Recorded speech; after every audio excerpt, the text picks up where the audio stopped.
Recorded Books presents Letting Go of Nothing. Relax your mind and discover the wonder of your true nature by Peter Russell. Narrated by the author. Preface. The call to let go lies at the heart of the world's spiritual traditions. Not being attached to outcomes, surrendering desires, accepting the present, opening to a higher power, relinquishing the ego, practicing forgiveness, all entail letting go. Why is letting go deemed so important? Holding on, these teachings repeatedly affirm, limits our perception, clouds our thinking, and lies behind much of our suffering. Letting go, on the other hand, brings relief. The mind relaxes, and free from tension and the energy that went into holding on, we feel more at ease. We see things as they are, without any overlay of fear or anxiety. We are more open to others and to love. We realize that what we were seeking by holding on, safety, happiness, joy, peace of mind, was there all along. But our holding on veiled its presence. Letting go can take many forms. Letting go of fixed beliefs or points of view, letting go of being right, letting go of ego, letting go of the past or expectations of the future, letting go of attachments to possessions or relationships, letting go of judgments and grievances, letting go of unhealthy emotions, letting go of assumptions about how things should or should not be.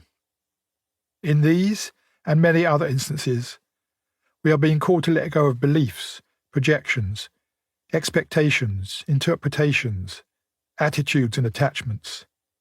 These aren't things in the way that objects like a book, a house, or a person are. They exist only in the mind. We are not letting go of things themselves as much as the way we see them. Hence the title of this book, Letting Go of Nothing, or, as I sometimes like to put it, letting go of no thing. The seeds of the book were sown long ago.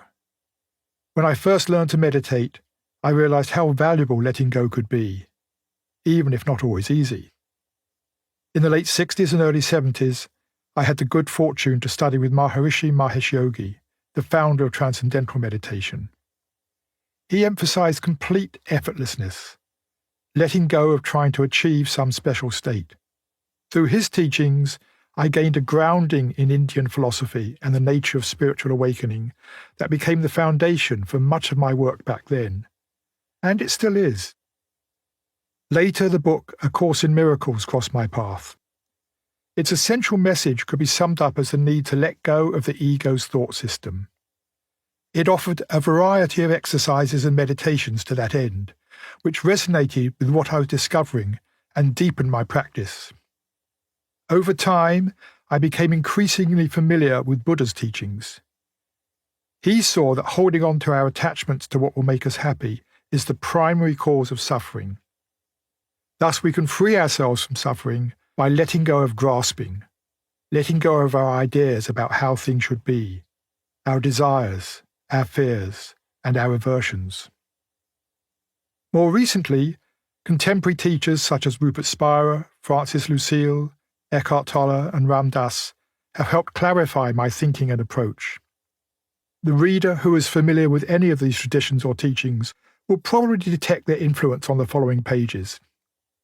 But as far as possible, I've endeavoured to write from my own understanding and experience.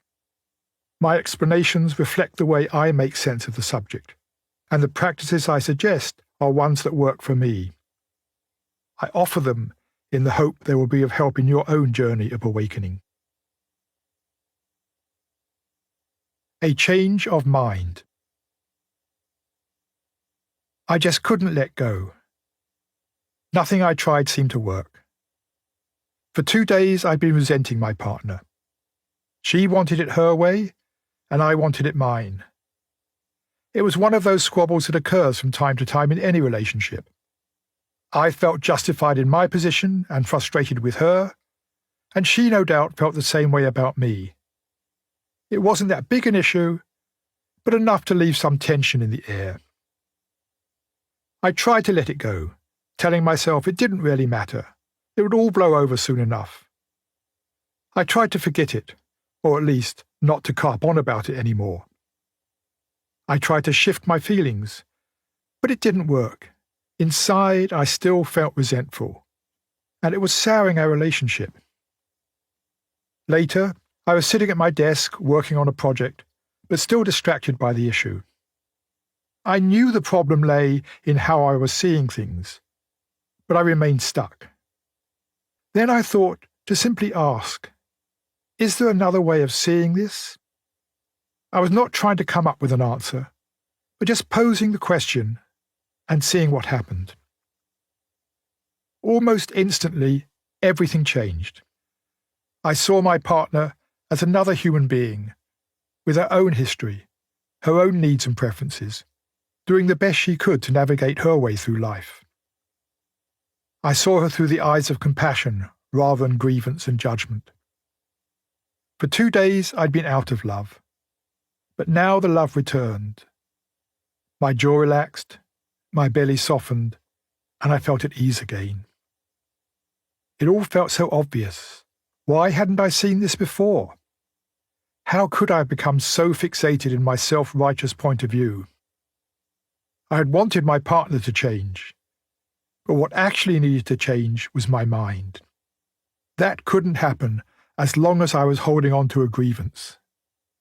I had to pause, step back, and then pose the question with an open, curious attitude. Could there, just possibly, be another way of seeing this, without trying to find an answer, or even assuming there was an answer? My inner knowing was then able to shine through and reveal another, more helpful way of seeing things. Only then, in the light of this new perspective, could my mind release its grip. Letting go then happened spontaneously, without any effort on my part. Letting go is hard to do. If letting go is so valuable, why don't we just do it? The answer, as we all know from experience, is that letting go is not as easy as it sounds. After the death of a beloved animal companion, for example, friends may see our distress and say something like, "You just have to let go." Something similar can happen after a devastating relationship breakup. People say, "Just move on." And while these suggestions may be correct in a way, they are not so helpful, because just letting go under such conditions can be extremely difficult. The memory of such a painful loss still strikes us to the core, no matter our intentions. The difficulty stems from treating letting go as another thing to do. But we can't do letting go, however hard we try. To let go, we have to cease the doing of holding on. And that requires a quite different approach. Imagine you are holding a small rock in the air. Holding on takes effort, which keeps the muscles of your hand tense. To let go, we relax our muscles and release our grip. We cease holding on, and letting go happens. It works similarly with the mind. Here, the grip we need to release is a mental one. Our holding on to some attitude, belief, expectation, or judgment. We need to allow our minds to relax, literally, to be loose again. To keep listening to this audiobook, I've left you a link in the description so you can do it, at no cost thanks to Audible's 30-day free trial.